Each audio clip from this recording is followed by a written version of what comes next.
नक्सल संगठन में उनके काम करने के तौर तरीके कुछ अलग से होते हैं और अपने हर बार के अलग अलग तरीके को कई बार माओवादियों के द्वारा जग जाहिर किया जाता है। जग जाहिर किया जाता है मतलब वो अपने किए गए कार्यों के वीडियोग्राफी किए करते हैं और उसकी वीडियो वे सोशल मीडिया के जरिए पत्रकारों तक पहुंचाते हैं। पहले किसी और माध्यम से पहुंचाया करते थे, अब सोशल मीडिया के माध्यम से भी पत्रकारों तक पहुंचाया करते हैं। आज माओवादियों का एक छोटा सा वीडियो हमारे हाथ लगा है जिसमें उन्होंने अपने जन अदालत को दिखाया है। तो माओवादियों का जन अदालत क्या है और कैसे होता है, इस पे बातचीत करते हैं। नमस्कार, मैं विकास तिवारी हूं और आप बस्तर टॉकीज देख रहे हैं। दरअसल हुआ क्या कि 4 दिनों पहले माओवादी संगठन से समर्पण किए हुए एक युवक की माओवादियों ने अपहरण कर लिया और उस समर्पित माओवादी का नाम जीवन बताया जा रहा है, जिसने मार्च 2021 में पुलिस के सामने समर्पण किया था। 4 दिन पहले माओवादियों ने उसका अपहरण कर लिया। 4 दिनों तक उसे वे अपने पास रखे हुए थे। इस दौरान हालांकि सुरक्षा बलों में हड़कंप मचा हुआ था और जीवन की तलाश भी की जा रही थी। तेलंगाना और छत्तीसगढ़ की फोर्स के द्वारा लगातार इस पर नज़र रखी जा रही थी कि कहीं माओवादी जीवन की हत्या न कर दें। लेकिन आज एक सुखद समाचार ये मिला कि माओवादियों ने छत्तीसगढ़ और तेलंगाना के सीमावर्ती किसी इलाके में एक जन अदालत लगाई। जन अदालत लगाने के बाद वहाँ पर उन्होंने जीवन को पेश किया और पेश करने के बाद उस पर तमाम आरोप लगाए गए और उसकी सुनवाई की गई। सुनवाई करने के बाद जीवन को कड़ी चेतावनी देकर बाइज्जत बरी कर दिया गया। बाइज्जत बरी इसलिए कह रहा हूँ क्योंकि उसे मौत के घाट नहीं उतारा गया, रिहा कर दिया गया। आपको बता दूं कि माओवादियों का जो फैसला करने की जो प्रणाली होती है या न्याय करने की जो प्रणाली होती है उसे वे जन अदालत कहते हैं। जन अदालत का क्या मतलब होता है? आपने सुना होगा कि माओवादियों के द्वारा जनताना सरकार चलाया जाता है और माओवादी हमेशा जनता की बात करते हैं। तो माओवादी हमेशा क्या करते हैं कि वो हमेशा इस बात को बताते हैं कि वे जनता के पक्ष में काम कर रहे हैं और जनता के फैसले पे ही काम कर रहे हैं और जनता से ही पूछकर वो कोई भी काम करते हैं जिसमें जनता मतलब यहाँ के आदिवासी या जिस क्षेत्र में वे काबिज है वहाँ रहने वाले बासिंदे, उन्हें वे जनता कहते हैं। और जनता के उनके मन में जो होता है, जनता से पूछने के बाद और जनता के जो फैसले होते हैं उसी के आधार पर माओवादी आगे का काम करते हैं। और इसी वजह से जब कोई माओवादी संगठन के खिलाफ काम करता है तो उसे अधिकतर माओवादी जो है जन अदालत में पेश किया करते हैं। लेकिन आपको बता दूं कि माओवादियों के जन अदालत में अधिकतर जो केस आते हैं उसमें उन्हें मौत के घाट ही उतार दिया जाता है।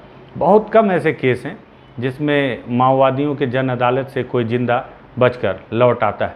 उसमें से जीवन एक बहुत ही किस्मत वाला व्यक्ति है जो समर्पण कर चुका था और उसके बाद माओवादियों ने उसे 4 दिन तक अपने साथ रखा और साथ ही साथ उसके लिए जन अदालत लगाया गया। और जन अदालत में जो है बड़े लीडर थे जिसमें मधु, अरुणा, रजिता और आज़ाद, ये जो बड़े लीडर हैं माओवादियों के, इनकी उपस्थिति थी। इनके सामने गांव वालों को भी बैठाया गया था और ग्रामीणों के सामने इस पर सारे आरोप लगाए गए। अमूमन होता यह है कि जब माओवादियों के द्वारा, जो मैंने पहले ही बताया कि अगर संगठन के खिलाफ या गांव वालों को कोई प्रताड़ित करता है तो माओवादी उसे जन अदालत में पेश किया करते हैं। उसके खिलाफ सारे आरोपों को पेश किया जाता है कि फलाने व्यक्ति के द्वारा इस तरह से काम किया जा रहा है, संगठन के खिलाफ काम किया जा रहा है, साथ ही साथ ग्रामीणों को प्रताड़ित किया जा रहा है। कई दफ़े ऐसा भी होता आया है कि पुलिस के कई जवानों को माओवादियों ने अपहरण किया है और फिर 1 या 2 दिन के बाद उसकी लाश या उसके जो डेड बॉडी है उसे मारकर सड़क में फेंक दिया जाता है। उस दौरान माओवादियों के द्वारा उसकी हत्या की जिम्मेदारी ली जाती है और बताया जाता है कि जन अदालत में ये फैसला किया गया है जिसमें जनता ने फैसला किया है। कुल मिला के संगठन का एक उद्देश्य ये रहता है, जो माओवादियों के द्वारा दर्शाया जाता है, कि वे जनता के समक्ष ही सारे काम करते हैं और उनकी मंशा के अनुरूप ही कार्य किया करते हैं। और जिस व्यक्ति को जन अदालत में पेश किया गया था, इस पर सारे आरोप लगाए गए, जो आरोप सिद्ध हुए और जनता ने फैसला लिया कि इसके जो अपराध हैं वो जघन्य हैं और क्षमा के काबिल नहीं है और इसी वजह से इसे मौत की सज़ा दी जानी चाहिए। हालांकि आपको बताऊं कि हमारे लोकतंत्र में जिस तरह से अगर किसी पर कोई आरोप सिद्ध होता है तो उसके लिए न्याय व्यवस्था में कई अलग अलग हमारे पास में व्यवस्थाएं हैं कि उसे उम्र कैद हो जाए या 10 साल की सज़ा हो या 5 साल की सज़ा हो, उसके अपराध के ऊपर निर्भर करता है। लेकिन माओवादियों के जन अदालत में 2 ही फैसले होते हैं, या तो रिहा कर दिया जाता है या मौत के घाट उतार दिया जाता है।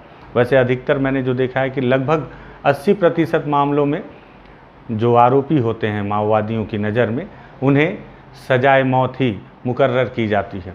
बहुत कम ऐसे किस्मत वाले लोग होते हैं जिन्हें सज़ा सुनाई नहीं जाती और कड़ी चेतावनी देकर छोड़ दिया जाता है। और मैं आज अपने लैपटॉप में देख रहा था, मेरे पास एक वीडियो रखा हुआ था लेकिन वो इत्तेफाक से मिल नहीं रहा है।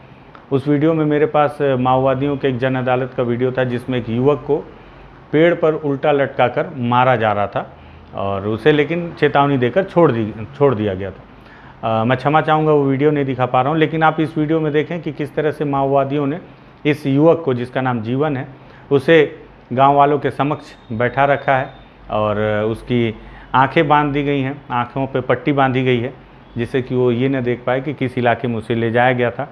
और उसके बाद उस पर सारे आरोप लगाए गए। बताया गया कि ये समर्पण करने के बाद माओवादी संगठन की कई गोपनीय जानकारियाँ पुलिस से साझा किया करता था। साथ ही साथ बीते दिनों जो बड़े 2 सरेंडर हुए सुकमा ज़िले में, जिसमें माओवादियों के बटालियन के कंपनी नंबर 1 के 2 सदस्य थे जिन पर 8-8 लाख का इनाम था, उसके समर्पण में भी इसका हाथ बताया जा रहा है। और इसी वजह से इसे जन अदालत में पेश करने के बाद जब सारी सुनवाई हुई तो सुनवाई होने के बाद माओवादी संगठन के जो बड़े लीडर हैं उन्होंने जीवन को कड़ी चेतावनी दी।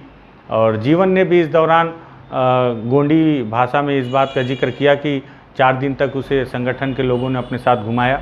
इस दौरान उसने इस वीडियो में जिक्र किया है गोंडी में कि तेलुगु या गोंडी कि उसके साथ किसी प्रकार की कोई मारपीट नहीं की गई। हाँ, उसे समझाइश दी गई है, कड़ी चेतावनी दी गई है और उसने भी संगठन के लोगों से वादा किया है कि अब वो संगठन के खिलाफ कोई भी काम नहीं करेगा। हालांकि वो समर्पण कर चुका है, मुख्य धारा में लौट चुका है, उसके बावजूद भी वो संगठन के खिलाफ कोई भी काम नहीं करेगा। इस बात को उसने पूरी तरह से संगठन के बड़े लीडरों को आश्वस्त कराया है। इन सारी बातों के बाद जब उसे रिहा कर दिया गया है, हालांकि अब तक जीवन पुलिस के संपर्क में नहीं आ पाया है, लेकिन इस बात की तस्दीक कर ली गई है कि जीवन की हत्या माओवादियों ने नहीं की है और उसे रिहा कर दिया गया है। और जब माओवादियों ने उसे रिहा किया तो उन्होंने इस वीडियो को भी वायरल किया है जिसमें उन्होंने जन अदालत के कुछ वीडियो पेश किए हैं। इसके पहले भी आपको याद हो तो सीआरपीएफ के एक कोबरा बटालियन के जवान का उन्होंने जब बीजापुर और सुकमा के सीमावर्ती इलाके टेकलगुड़ा में मुठभेड़ हुई थी, उस दौरान एक जवान का अपहरण कर लिया था। उस जवान को अपने कस्टडी में रखने के बाद कई दिनों के बाद माओवादियों ने सरकार से मांग की थी कि आप अपनी एक टीम बनाकर भेजें जिनके सुपुर्द हम जवान को करेंगे। इस दौरान उन्होंने जवान को रिहा भी किया था और वो वीडियो काफ़ी वायरल भी हुई थी, आपने देखा भी होगा मनहास की। और साथ ही साथ इस तरह के जन अदालत लगाकर और इस तरह के वीडियो वायरल करने के पीछे मुझे लगता है कि माओवादी ये संदेश देने की कोशिश करते हैं कि जिस तरह से उनके जन अदालतों पे कई आरोप लगाए जाते हैं कि जन अदालत लगाकर माओवादी हमेशा हत्या किया करते हैं, तो वो इस बात को खारिज करने के उद्देश्य से भी इस वीडियो को वायरल किए हैं कि हर जन अदालत में माओवादियों के द्वारा मौत का फरमान नहीं सुनाया जाता।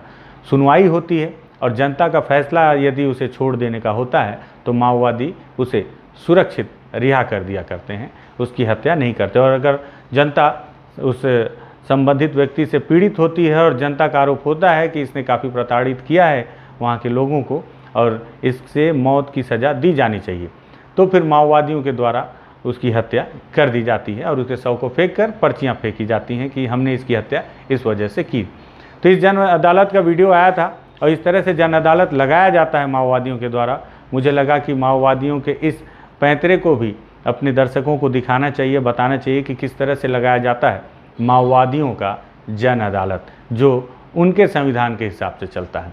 अगर आपको लगे कि माओवादियों के जन अदालत पर भी बातचीत होनी चाहिए, इसे भी समझना चाहिए और इस पर भी चर्चा होनी चाहिए, तो आप इस वीडियो को लाइक ज़रूर करें, शेयर करें, अपने परिचितों से बातचीत करें और उन्हें भी बस्तर टॉकीज सब्सक्राइब करने के लिए प्रेरित करें। धन्यवाद।